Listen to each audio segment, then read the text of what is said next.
6. You're on board KCAA's Inland Talk Express. KCAA, Loma Linda, 1050 AM, the station that leaves no listener behind.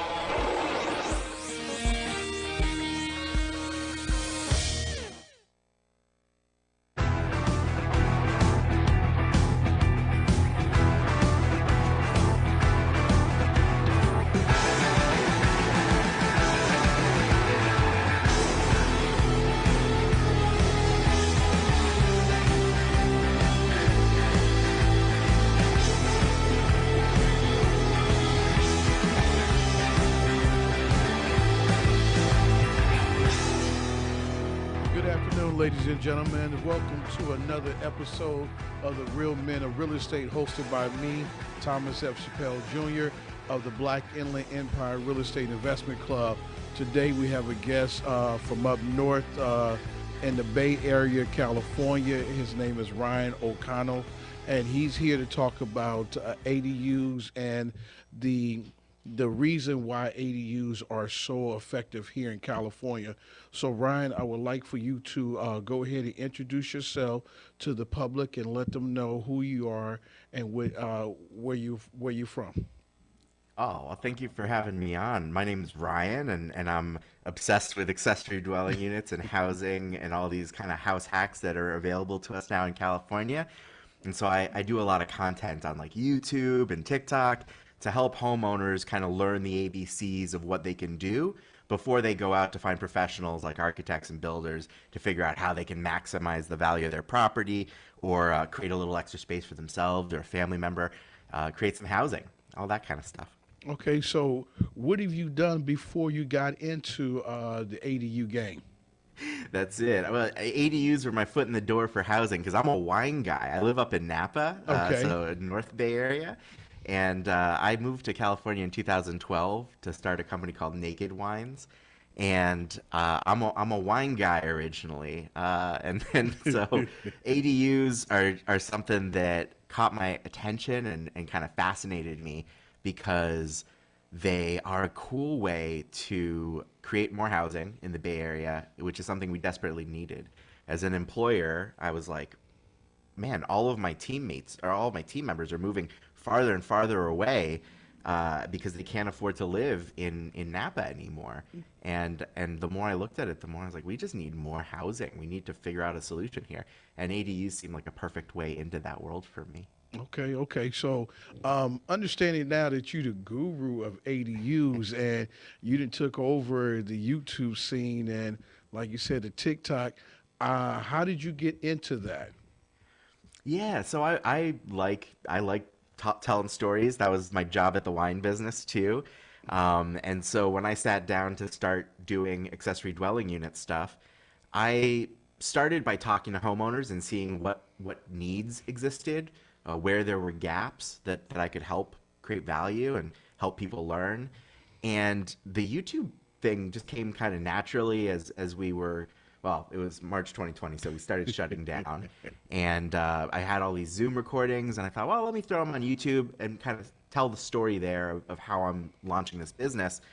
And little by little, the YouTube channel just kept growing and gaining momentum, and people were calling me and thanking me for the information in the channel. And so I thought, well, why am I fighting so hard to do these other parts of the business? I'm getting the most appreciation and validation for doing the storytelling online. Right. So I just leaned in and started doing more and more of it, and I'm really grateful that that's actually it's a full-time gig now where I can spend my whole day just kind of concentrating the news that people need to hear about ADUs and the changing landscape, and what companies are out there that are there to help you with your accessory dwelling unit. And what changes there are in the law. I'm very grateful that can be my whole role now. So how many followers do you have on YouTube and TikTok? Yeah, between everything, it's probably like 75,000 now. TikTok's huge. It's got like 50,000 people follow there. And then you put up a video and maybe it's going to be seen by 200,000 people the next day. You just never know.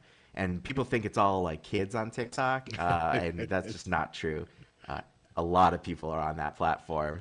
And based on the DMs that I get, you'd be surprised at how senior like politicians at the state level Wow, are really? watching TikTok, which is a little worrisome. Maybe they should get back to work. But you got politicians, you got lenders, you got big time realtors and developers. They're all on the platform. They're watching.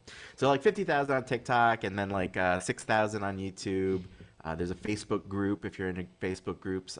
That's got about 17,000 people in it, and all that's free. So it's all free information that's there to help you navigate the space. So my question here is, what type of content are you bringing that people are willing to listen to you versus listening to someone else? Sure.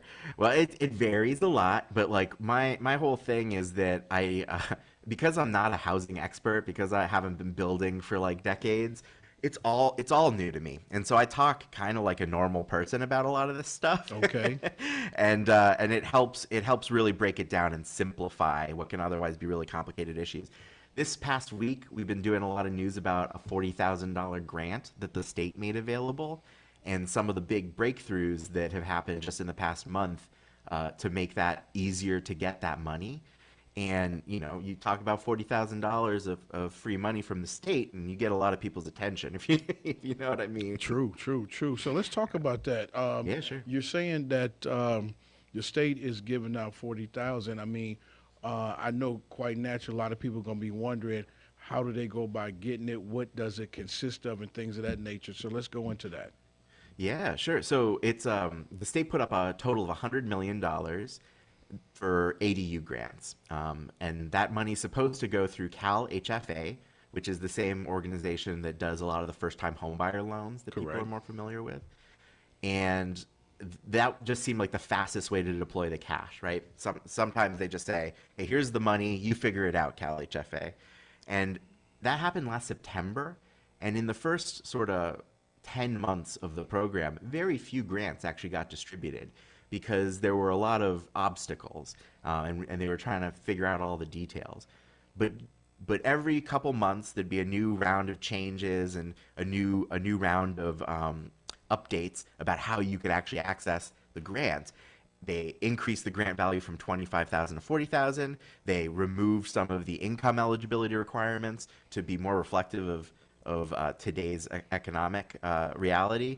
And most recently, they went from a very narrow set of lenders who could qualify you for the grant to a group of nonprofits and entities like cities that can qualify you for the grant. And that's been a huge change. So basically, every couple months is a change, but just last month it went from being really complicated to get to, like, you usually needed a construction loan, you usually needed to refinance your primary mortgage. Now all of a sudden, sky's the limit. There's a lot of different lending opportunities, and I imagine they'll actually run out of money pretty shortly. Like, they'll probably go through the 100 million in the next kind of 3 to 4 months, if my math's right.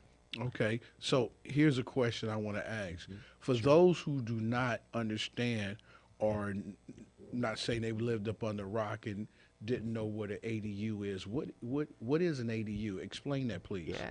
Yeah, of course. Go back to the basics. So ADU is a really weird, esoteric California West Coast term. It's just a house in your backyard, or it's converting part of your existing house into an apartment. And it stands for accessory dwelling unit. The A, accessory, means that it can't be the only thing on the house. It's not an independent home. It's an accessory to your primary house. The D stands for dwelling, means you can live there. It means it has to be, air conditioned and plumbed. It can't just be, a tough shed in the backyard. Right. And the U means it's a unit. It's independent, and so you can rent it out. It can have its own living quarters. It's completely independent.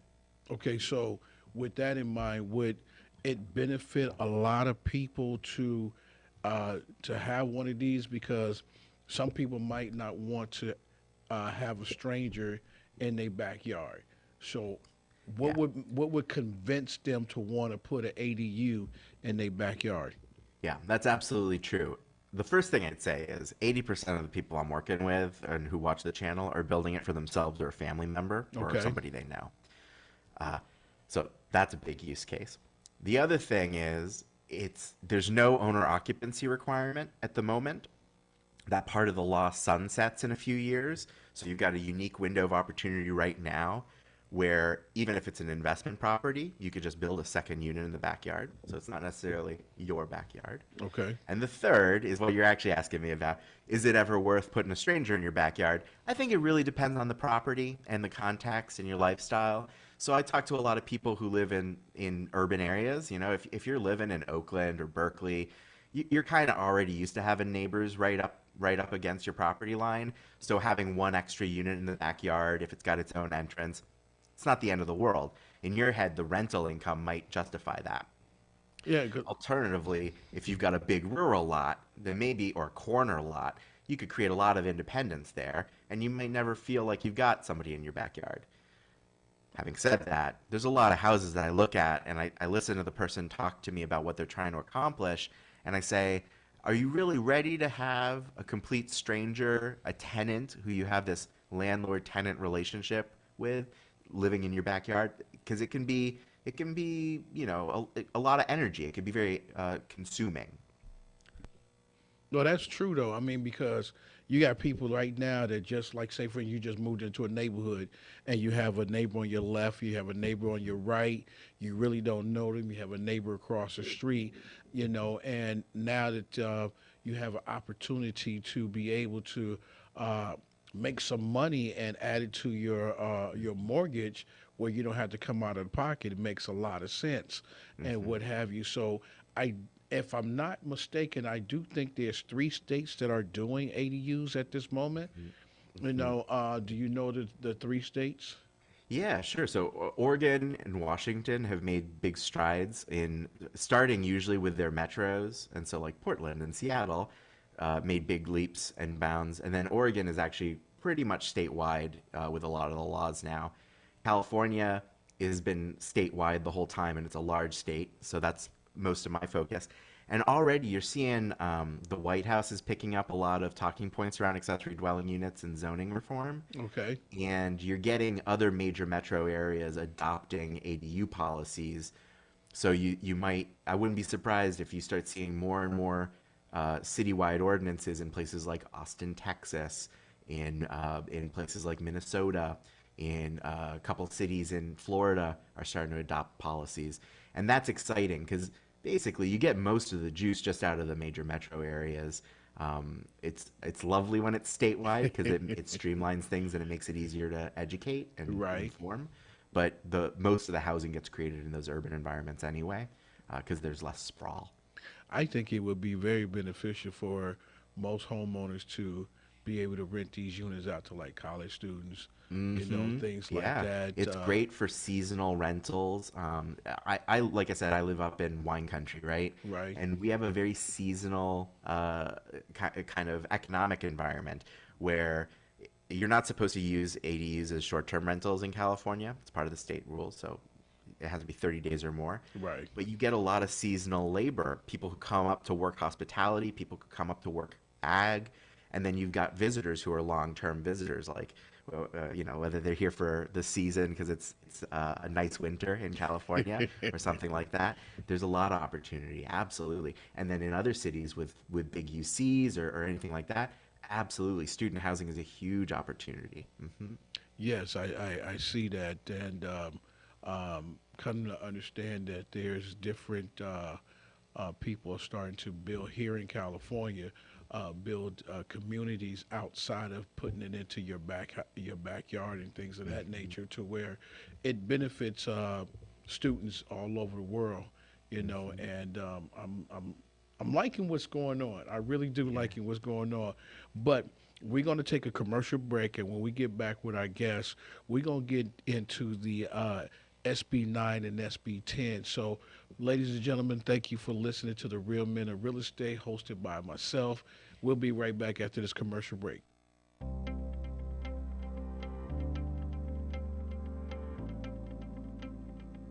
The toughest part in the lending process is patience. Like I tell all my clients, once you get those keys in hand, it'll all be worth it. Everything that they said they were going to do, they did. I saved so much money working with First Lending Solutions. I love my new house. I couldn't be happier. So reach out to me at First Lending Solutions so I can help you get started. You can contact Defina Miller with First Lending Solutions at 951-973-0123, definamillermortgage.com. 123, definamillermortgage.com.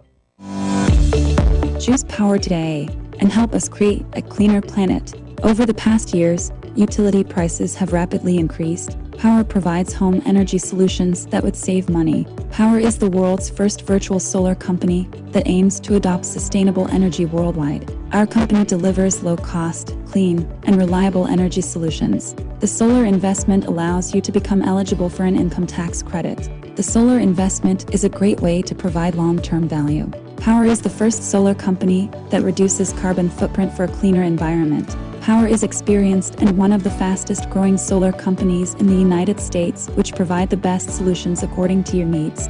Call today for your free solar consultation. Join us as one of our ambassadors and earn $1,000. Earn $1,000 when the installation is completed. Free sign up at www.power.com/marie.waite/ambassador. Feel good about what powers your life. Marie Waite, your solar consultant. 951-378-5316. Enjoy your life with solar.com. Real Men of Real Estate. Men of Real Estate radio show here on KCAA. Boats, mortgages can be purchased. All of us want to live in thriving communities. Basically, go to the radio station, kcaaradio.com. You can find us on your dial at 102.3 FM, 1050 AM, as well as 106.5 FM.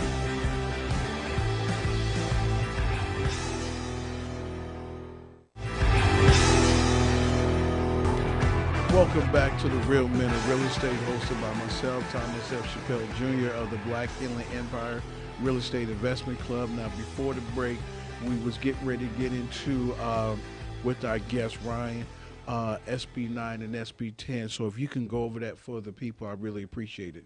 Yeah, sure. So that's the fun thing about housing in California right now. They're passing new laws every year. So in last year's session, they passed Senate Bill 9 and Senate Bill 10. SB 9 got a lot of press. It's actually not getting used quite as much as the ADU rules right now, but it's very powerful. It has two parts.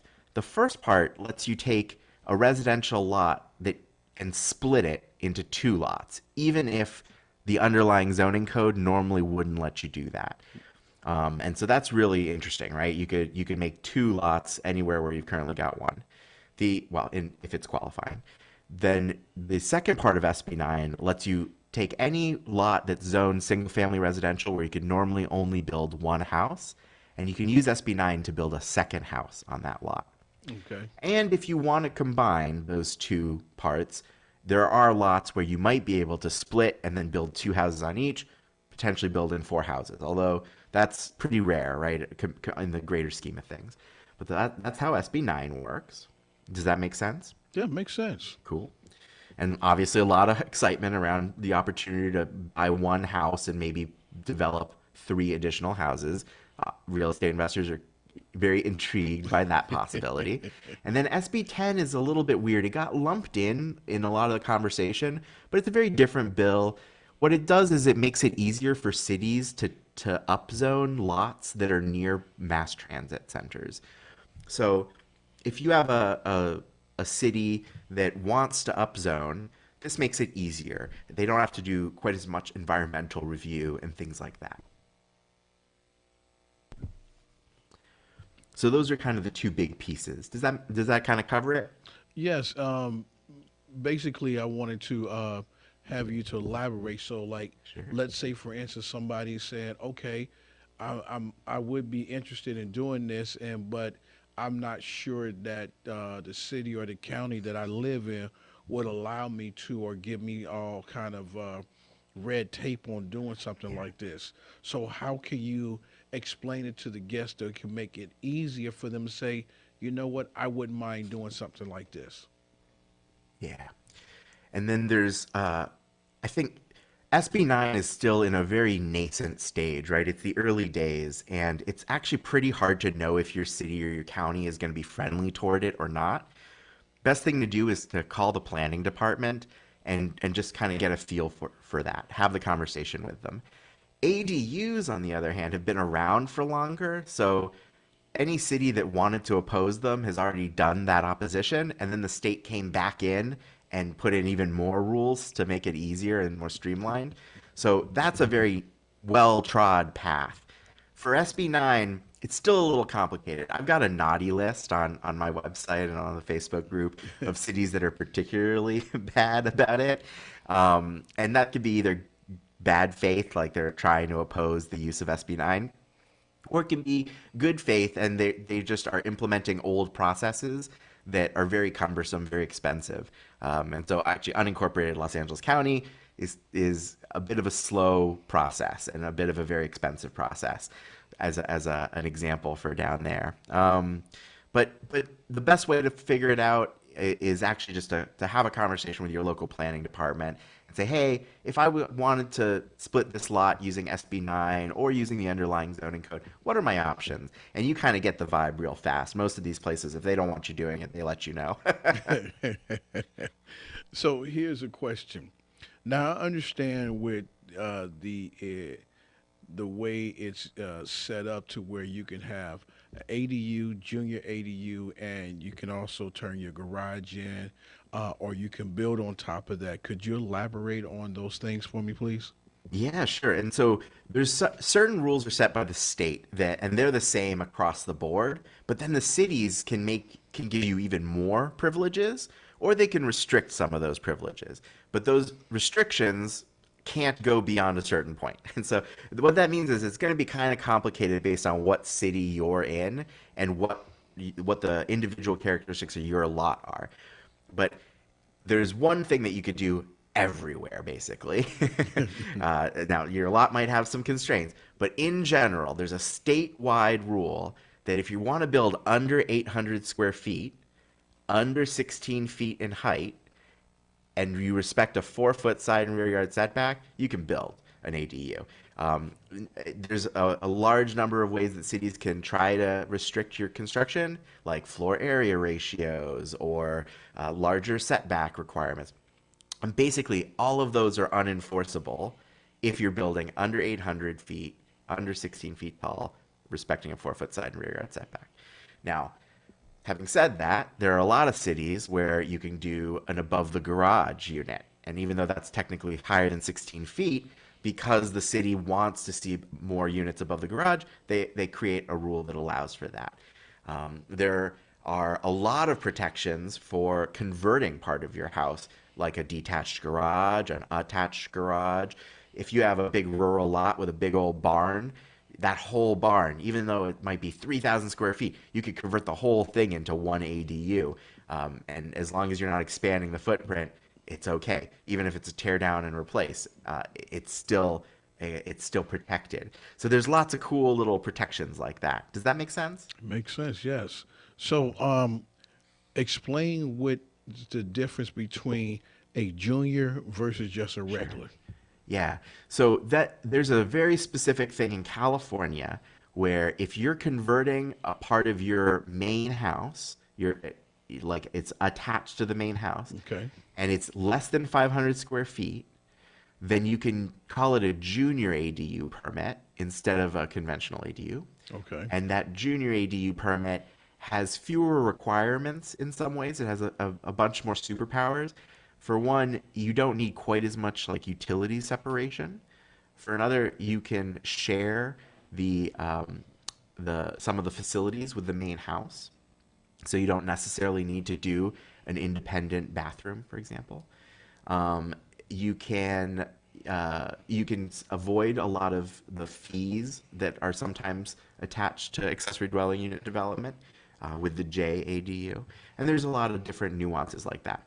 Then there's some jurisdictions where even if it's a detached structure, they might still let you use the JADU permit, but that's not a given. That's not guaranteed by the state rules.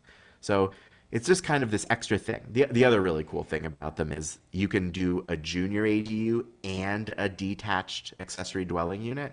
So you could potentially create 2 units on your lot. Having said that, the JADU does have an owner occupancy requirement, and that gets pretty sticky. It can be deed restricted, so it follows the property to the next owner, and that can have a pretty significant impact on how the unit is appraised, if that makes sense. Okay, so with the JADU, does it have to have a separate interest from the main house, or can it still be directed from the main house or anything like that? I've seen units where it is a shared entrance point with the main house, Okay. But I'm pretty sure that cities can make some requirements like that to have a separate entrance, and then the bedroom needs egress, right? So a lot of the time, when people are converting a garage into a JADU, it's a popular move because you're turning non-habitable space into habitable. When they're doing that, though, they got to put in the big window. They got to replace the garage door with sort of big glass doors or something fancy that makes it look good, things like that. So basically, you can just say Junior ADU is pretty much like an add-on to your home, then, correct? It feels a lot like that. When I go on safari, I go looking for these things. They often look just like a wing, maybe with their own door. Exactly. It's not very far apart from just renting a room out of your house. So in a lot of respects, what's a good example? Sometimes people will say, "Oh, I'm thinking about converting my guest room into a junior ADU," and I said, "Well, do you really need to? Like, unless you want to add a kitchenette and the city's giving you a hard time to add a kitchenette, you're not getting a ton of benefit out of that conversion. You could already rent out the guest room." Right.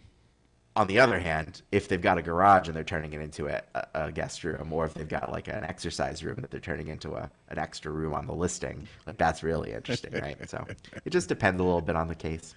Okay, we're going to go take another commercial break, and we will be back with our guest, Ryan, get more into ADUs. This is the Real Men of Real Estate, hosted by Thomas F. Chappelle Jr. We'll be right back.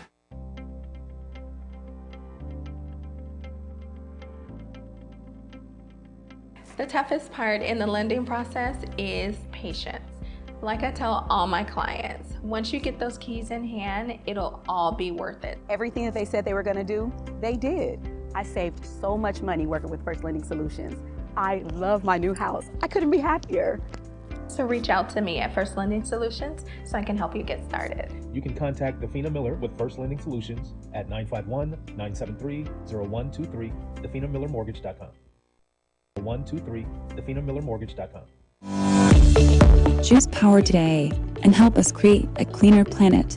Over the past years, utility prices have rapidly increased. Power provides home energy solutions that would save money. Power is the world's first virtual solar company that aims to adopt sustainable energy worldwide. Our company delivers low-cost, clean, and reliable energy solutions. The solar investment allows you to become eligible for an income tax credit. The solar investment is a great way to provide long-term value. Power is the first solar company that reduces carbon footprint for a cleaner environment. Power is experienced and one of the fastest growing solar companies in the United States, which provide the best solutions according to your needs.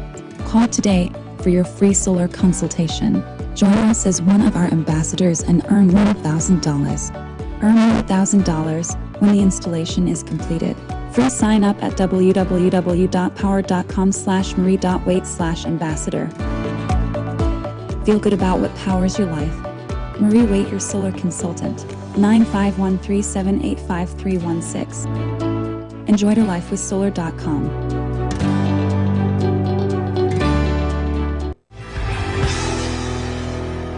Welcome back to the Real Men of Real Estate, hosted by me, Thomas F. Chappelle Jr. of the Black Inland Empire Real Estate Investment Club. Now we're here with our guest, Ryan. We're talking ADUs, and my man Ryan's been doing ADUs for quite some time, and he's got a huge following on YouTube's and TikTok, and just wanted to get to ask Mr. Ryan here, why is it important to you to give out the content that you're giving on the ADUs? Do you dabble in the ADUs yourself, or what are you doing? Yeah, well, I want to. I want to get an ADU in my yard, but they're expensive. And so while I'm doing all this educational research, I realized that putting that information out there is actually a biggest part of the puzzle, where the state is passing all these really cool laws. Lots of entrepreneurs are out there creating really cool solutions, but at the same time, it's just very hard to get good, accurate information. And so if I want to see a lot of housing built in California, then the thing that I can do that's going to have the biggest impact is just getting that information out there. Now, there's a great benefit for me, selfishly. I get to become this kind of point person for the accessory dwelling unit movement and a lot of California housing policy. And as a result, I get a lot of opportunities like coming on your show today, and I get to promote some of those entrepreneurs to my audience. And so I operate a business off of ads and sponsorships where I get to introduce people to really great solutions that are going to help them build a really life-changing housing unit. You know, it's usually creating housing for a family member, so they're saving themselves $2,000-$3,000+ a month in rent, or they're creating a situation where they'll be able to take care of an elderly relative, or an older relative is going to be able to do childcare for the family. You know, it's really game-changing stuff that lets people create a lot of housing and security for themselves, and usually age in the neighborhood that they've spent a lot of time in. It's all very important to me, and it's cool that I can make a living while I'm doing it, right? So has anybody came back and said, you know what, Ryan, we appreciate the content that you put out there, and we decided to go ahead and build our own, and it's been very successful to us. Yeah. Tell us something about your testimonies that you've been getting. Yeah, absolutely. I get this feedback all the time, which makes the job very, very heartwarming. And the more we reopen and get to do in-person events, I'll go out to an ADU tour, and it's very flattering how many people are like, "You're the ADU guy." It's very exciting, and a lot of people are finishing projects because I started about 2 years ago, and that's, you know, it takes a year plus sometimes to get this off the ground and get it actually done. And so it's really cool to run into people. Some of my favorite stories are like, I call them my world travelers. I do a lot with senior citizens who want to age in place.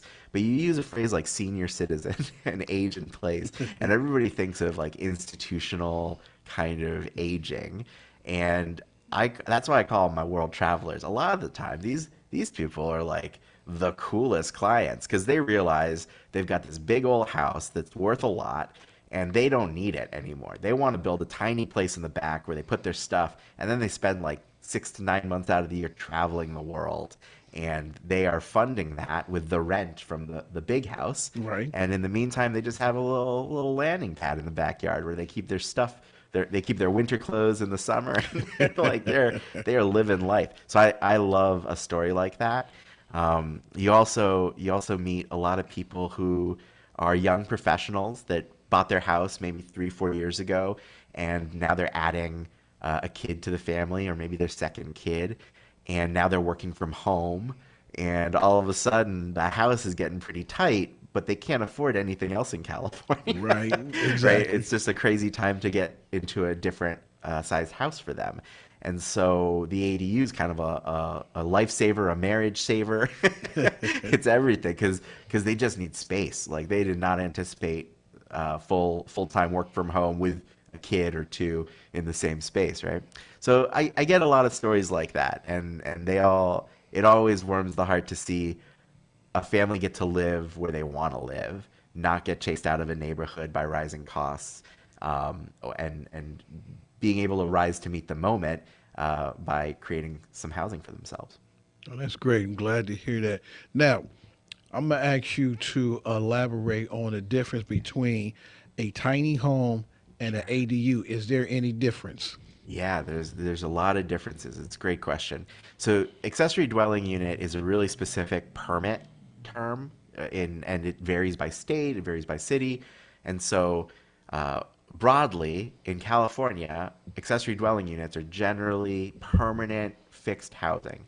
Now, they can include manufactured housing, which is what we used to call mobile homes. Correct. And that can be included as long as it's on a foundation and it's taxable as a permanent asset, right? Okay. Real asset. Tiny homes are less regulated as a term, and so they can take a variety of forms. They can be trailers, and they're still on wheels. They can be motorized. You could have park model recreational vehicles, for example. They can be just little houses, like tough sheds that may be built to a code that's good for a house, or maybe not. Maybe like a tough shed, they're not built up to residential standards. And so it can include a lot more. There are 5 jurisdictions in California that I know of that have a special code for movable tiny homes. And those jurisdictions offer a way to turn your tiny house into a permanent home. You take it off the wheels and you put it on a foundation of some kind, and then that uses up one of your ADU permits for that property. But that's only 5 jurisdictions are doing that, so it's a small use case that hasn't expanded yet. There are other rules that might let you put a trailer on your property. I know in my neck of the woods you can get a caretaker trailer, and there's special rules for that. Okay. In fire-prone areas in California, there's other kinds of emergency rules that let you park an RV or something for up to a year, maybe more. So there's big differences between the tiny house and the ADU. And then the other thing that's worth saying is ADUs can be pretty big. In California, a lot of cities allow them to be 1,000 square feet, 1,200 square feet. So, and that's significant. That's like 3 times bigger than a 400 square foot tiny house. So. Okay. Now, when you talk park models, what's the difference between park models and mobile homes? Yeah, so I'm getting a little bit over my skis here. I'd have to look it up because really motorized, like if it's got a VIN or a license plate and it's got a motor, that's like a whole separate thing compared to what we used to call mobile homes, manufactured housing, federally approved, built up to Title 25 in California. Those are just like night and day, completely different categories. But then I also don't know as much about RVs and park models, so there might be some overlap that I'm not familiar with, and I don't want to. I always tell people, there's a lot I don't know. No matter how much time I spend reading about this stuff and talking to professionals.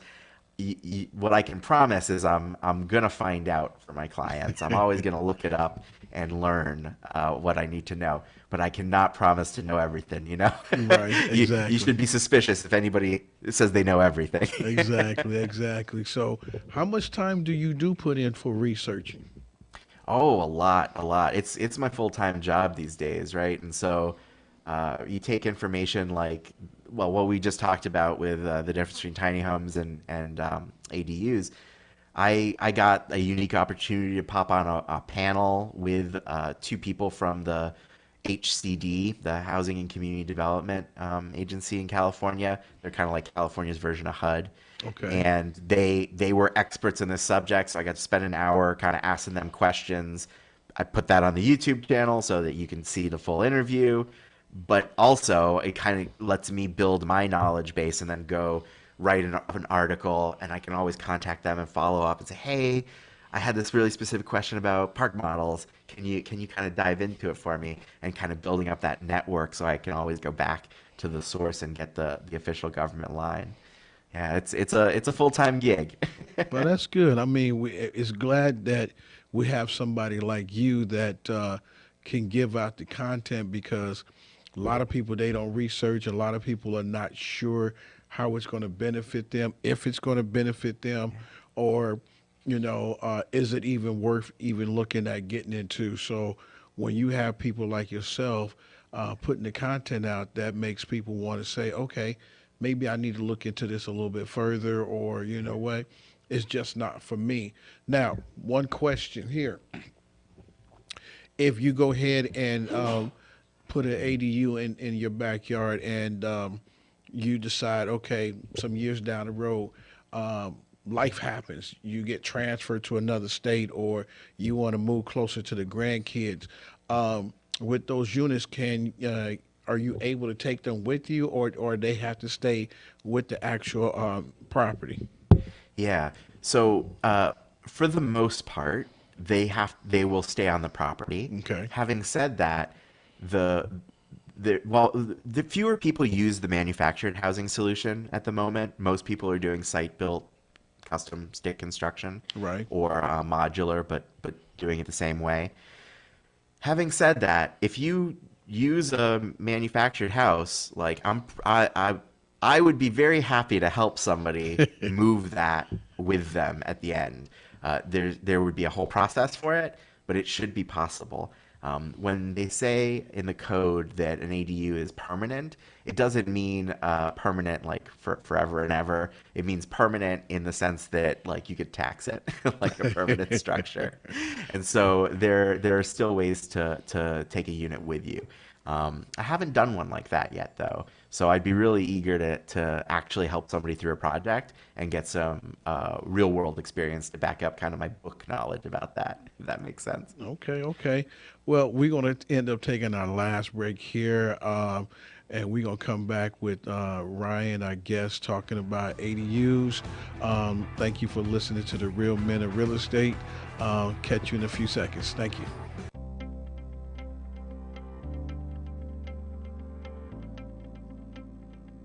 The toughest part in the lending process is patience. Like I tell all my clients, once you get those keys in hand, it'll all be worth it. Everything that they said they were going to do, they did. I saved so much money working with First Lending Solutions. I love my new house. I couldn't be happier.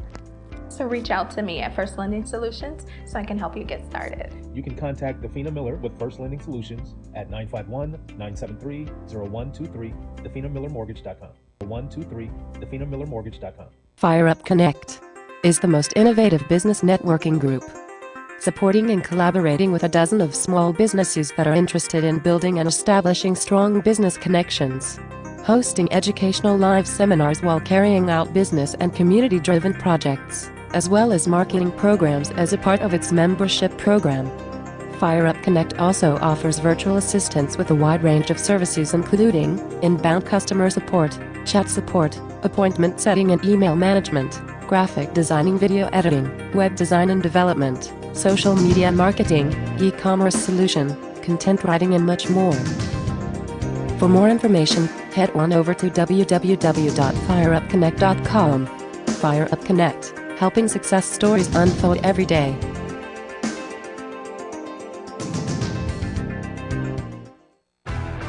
Real Men of Real Estate. Men of Real Estate radio show here on KCAA. Boats, mortgages can be purchased. All of us want to live in thriving communities. Basically, go to the radio station, kcaaradio.com. You can find us on your dial at 102.3 FM, 1050 AM, as well as 106.5 FM.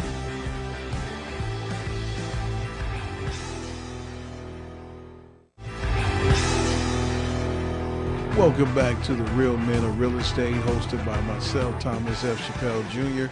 of the Black Inland Empire Real Estate Investment Club. So we're coming to the end of this this whole program here, and I wanted to ask a couple of things real quick. One, how can people get in contact with you? Yeah, Google How To ADU. It's the name of the YouTube channel, the TikTok, the website, everything.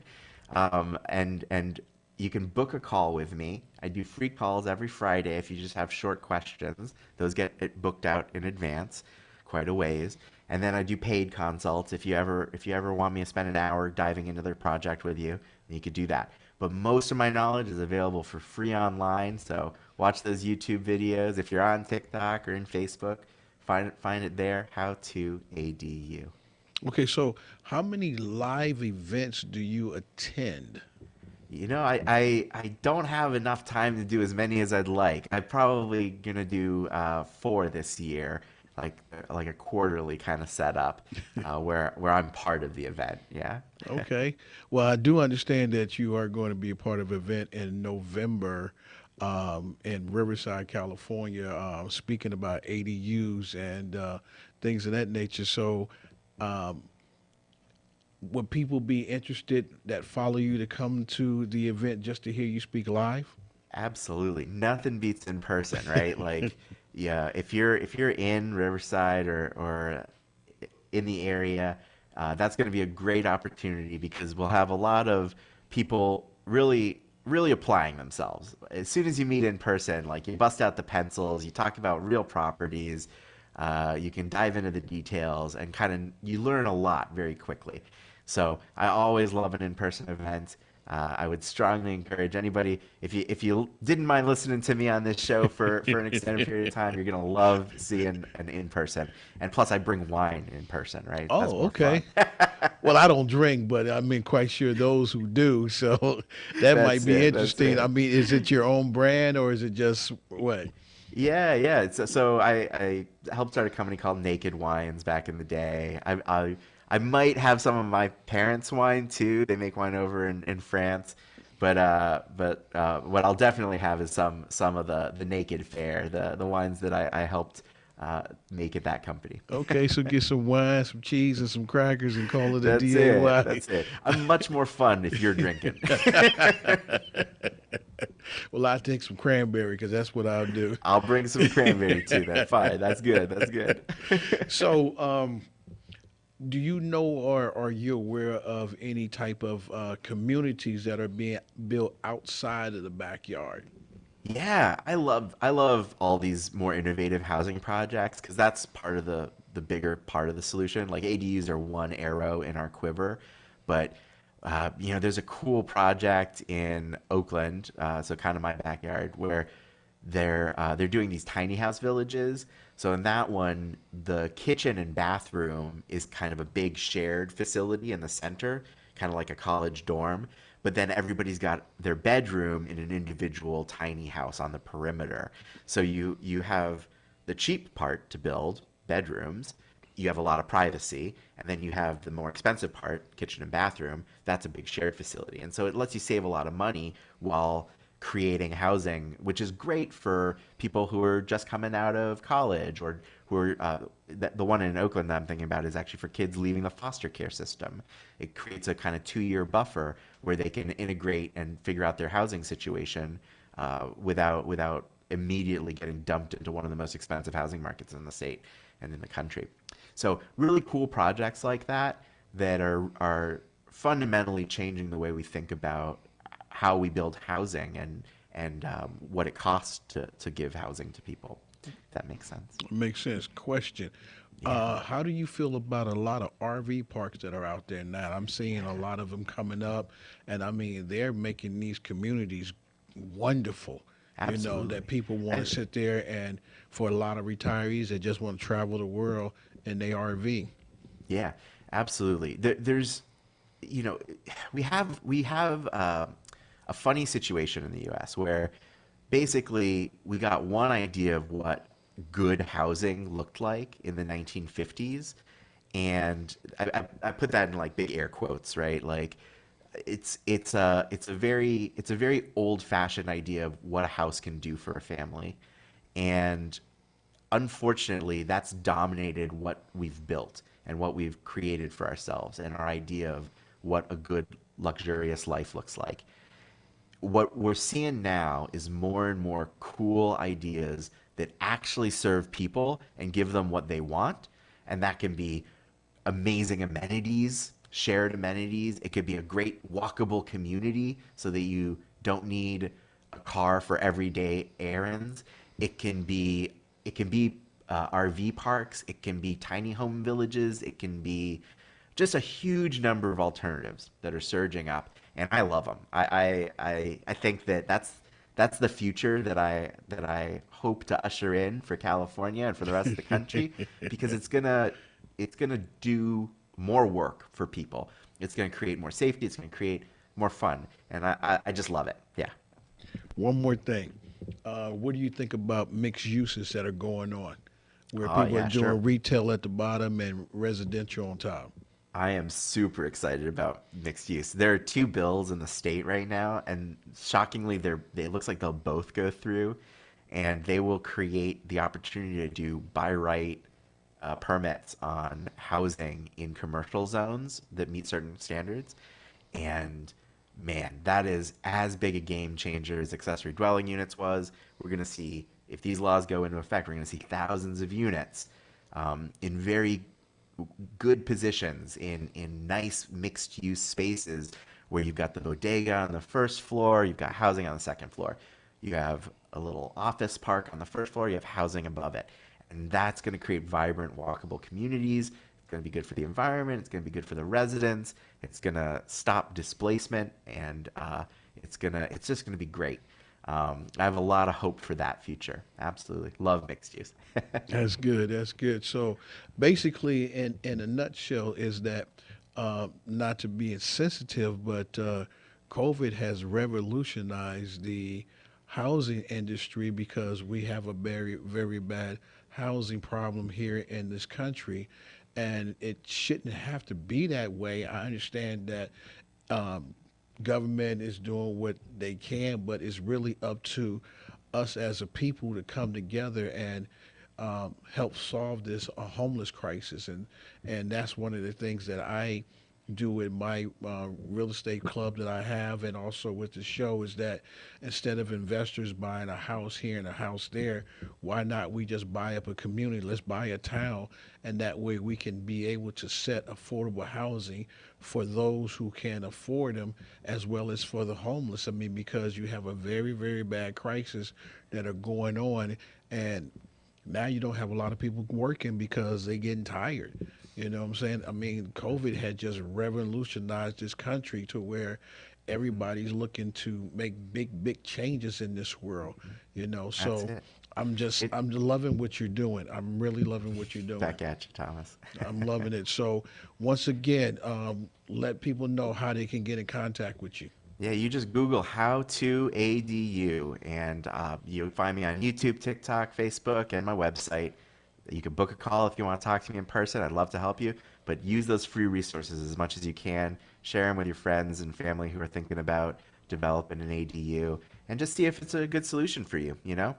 Start exploring those ideas, because there's a lot coming down the pipe, like Thomas talked about.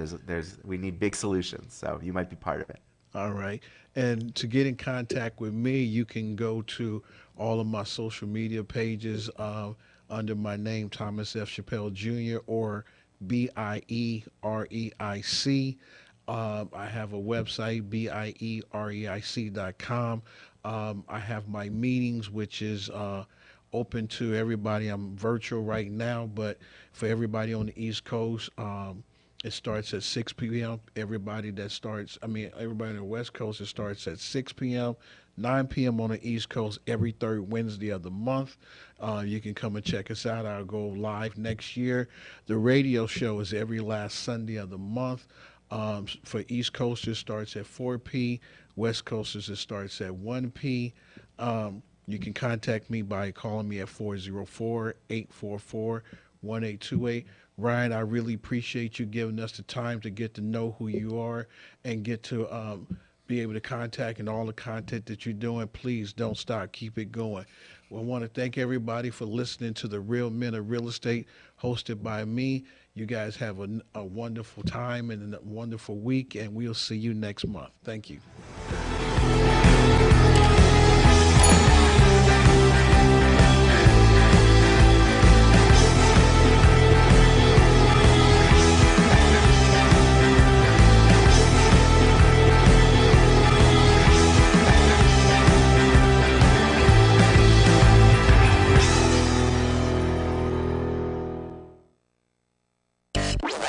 Now you can listen to KCAA Radio anytime on your smartphone device. Call 720-835-3099. 720-835-3099.